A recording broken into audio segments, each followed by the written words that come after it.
Welcome back to the Cyber Risk TV live stream for Oktane 2024 at Caesars Forum in Las Vegas. I'm your host, Mandy Logan, and today I'm joined by Shiven Ramji, who is the President, Customer Identity Cloud at Okta. And today we are going to talk about protecting the identity of AI agents. That's correct. Thank you for having me, Mandy. I am so happy that you are here, Shiv, and I want to begin just by saying, how much of a departure has it been mentally for people to realize that the identity of AI agents is basically becoming more important than their own personal identity for all digital transactions? Yeah, so we kind of have to zoom out and maybe look at what's happening in the entire ecosystem. So, AI, but specifically generative AI, exploded into the scene, a little over 2-3 years ago. And since this breakthrough that we've had, everybody's really excited to experiment with it, to use it, and we all use it as consumers. Hopefully, you're interacting with the chatbot or some of the AI tools that are out there.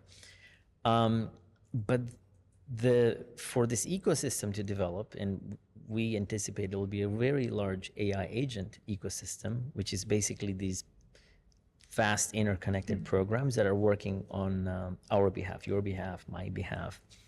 But for these projects and products to go into production, there's a big barrier, and that tends to, among other things, the big barrier tends to be around identity and security. And so and as these agents are being built, there is growing concern of, well, what is the agent doing on my behalf? Are they accessing information they should have access to? Are they doing things that I've allowed them to do, and on what conditions?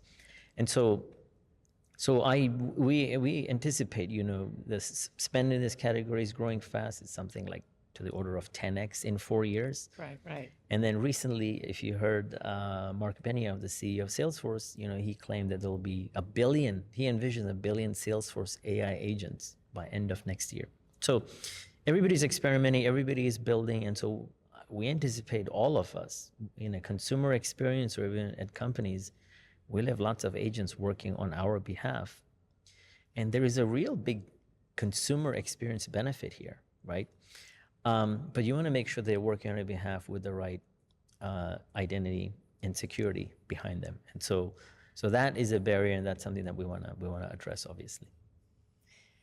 That's very refreshing to me to hear.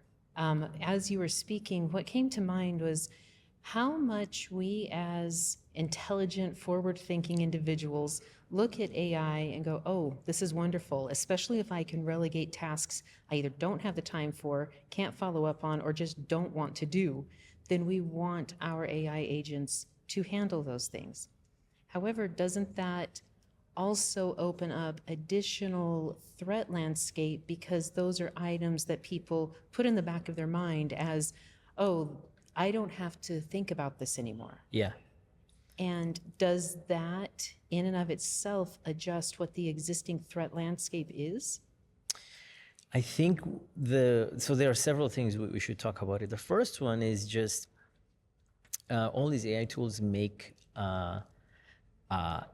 utilizing these existing threat vectors and threat landscape much faster and much cheaper. So it's like really easy.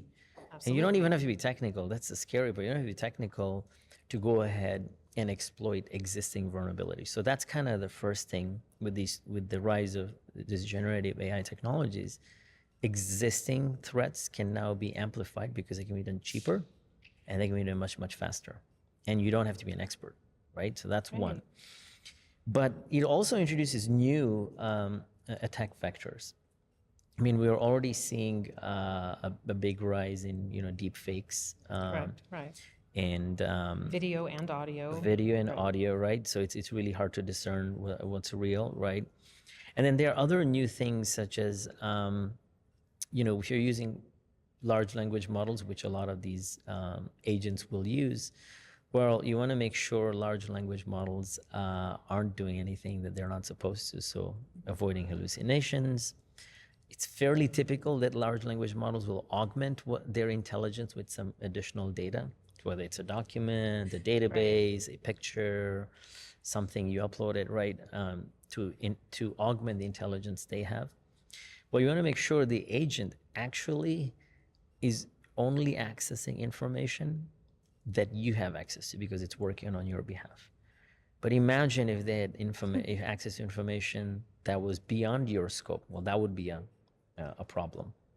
So, and so I think data leakage and data disclosure is becoming a pretty big concern, and this is part of the reason why there's a lot of caution on deploying agents into production systems, because of this fear of have we limited what the agent can do on our behalf. And so those are some of the new sort of attack vectors when you have lots of agents working on your behalf. Well, and I want to come back to that because my understanding with the new tool that was announced and released today on Auth for Gen AI from Okta, that there is the ability for finer grained provisioning, especially with the RAG that goes to the LLMs, so that aspect is minimized, but also enhanced in what the additional usefulness of an LLM can be. Yep. Before we talk about that too much, I want to retouch on what you've already covered, because looking at what Okta is doing, you're looking for securing how consumers are interacting with their generative AI agents. But let's go to behind the scenes. On the flip side, it's exciting to me to realize that this tool and Okta's push is for really helping how developers build AI agents into their apps. And do you feel that in the last few years, there has been such a large shift to developers now being tasked with security, where that was not the case in the past? Yeah, the trend that we're seeing is, we all are asking developers to deliver more, deliver faster, also make sure it's delivered within cost, on time, on budget. And now we're also burdening them with saying, oh, by the way, now you also are responsible for security. And I just think that that's a lot that we're putting on developers to go figure out on themselves. And by the way, developers are not security experts, right? No. Or identity experts. No, and as much as we all want secure by design, as much as we would love for every bit of security to be embedded from inception and it never be another thought, this isn't our reality yet. Exactly. So what we are doing with what we're trying to solve with Auth for generative AI, and I'll explain what the specifics are. But before, is that we want to make sure that we are providing these secure by default configurations and capabilities into the hands of developers, so that when they're configuring their applications using our products, they don't have to worry about security, and specifically identity security.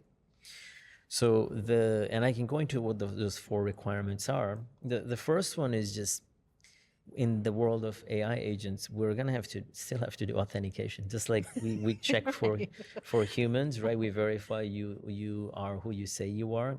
We're gonna have to do the same for agents, and that's where we have authentication services today to extend to agents. The second one is, we anticipate agents will be working on your behalf and on my behalf. And we are all limited by our human input into these devices, how much you can type and how much you can browse and scroll. But if you have an AI agent working on your behalf, you'll have hundreds of agents working on your behalf asynchronously. So, but they'll be interacting with APIs quite often. And so there is this notion of agents have to interact with APIs on our behalf. The third requirement is, well, all of these LLM models are augmenting their intelligence with additional data or input. And in the case I mentioned, it could be a document, could be a database, could be a photo. Well, whatever the model is augmenting, so that the agent can be efficient or work to get to the right outcome that you want, You want to make sure that the agent is only accessing information that you have access to and not beyond Which is the that. finer grain provisioning. Which is a that I finer mentioned grain earlier. Correct. provision, exactly. And then the last one is we see a world where agents will go work on our behalf. Today, the experience is, we're all interacting with a chatbot and we get answers right away. But we're moving to a world where, especially with the recent OpenAI model that was launched '01, we're moving to a world where agents will take time to make sure they get to, it's optimized for precision, right? So it'll take time. So sometimes agents will do complex tasks for you and may take days, weeks, maybe even months. Right. And you're not going to be there to monitor what the agent is doing. Agents will go work on your behalf. So there's all these async workflows that are being developed. So how do you handle, what do you do with authentication in the world where there's so many async workflows? So these are the 4 core requirements, and Auth for Gen AI solves for all of these. It's a series of capabilities that helps you with agent authentication, helps you with securing third-party API. So what can an agent do with a third-party API? Third is fine-grained authorization, or Okta FGA, that helps you with finer-grained permissions on what a model can do. And then finally, for async workflows, we have a capability called async authentication. Okay. So what this does is, suppose an agent is working on your behalf, it's doing stuff out there. When they are ready to perform an action, they should come back to you and say, is this what you really meant, right? So you can approve or reject with a single tap. So async authentication will become really important. But how comforting is that to know that we can delegate these tasks and enhance ultimately where either us as an individual, where our security teams, where the organization, and where customary identity as security goes forward in the global ecosystem. But also being able to pull back and show how using these tools, to me, it sounds like it's giving a lot of love to developers. It's giving a lot of respect and recognition of this is the current hardship that developers are going through. Let's provide this. And what do you mean by the term that developers are the new kingmakers? Yeah. Well, I think developers are pretty influential in companies today when they're building these applications or experiences that you and I are using every day, and their influence is growing. And so when I say developers are kingmakers, what I mean is that they're really influential in making technology decisions. Okay. And so you have to build a product to cater to that audience, and your product has to really meet developers where they are. And so, because a lot of these decisions, by the way, when you're building an application, are done from the ground up, and it's often developers who are making the decisions. And so you want to make sure that your product is catering to that audience, meeting their needs. And that's kind of how we've built our product, which is to make sure that the developer experience is great. We have great documentation. It's easy to use. It's easy to get started. It's easy to customize. It's easy to get help. And finally, it is easy to secure, right? And so, there's a big mindset shift in how you build products that do that. And they're all geared towards enabling developers to make the right choice. And if they make the right choice, then we make their lives easier because they don't have to worry about security. And the ultimate goal is that we end up making the entire ecosystem secure. So whether if you're a consumer or you're using an application in a company, we aim to solve for all of that. That's so beautiful. Do you feel that with the news release about Auth for Gen AI, that it can help C-suite executives really have an enhanced view of what developers are being tasked with so that they can make actionable items to support their development teams intelligently? Yes, so the capabilities that we've announced actually help different C-levels understand that they have these capabilities now. And by using our solution, they can feel much, much better about both the agent security, just identity, but also making sure that the agents only have access to information that they should have. And finally, that they can actually deliver these experiences. This is a new experience, right? When it's not a human interacting with your APIs, it's a third party, it is an agent working on your behalf.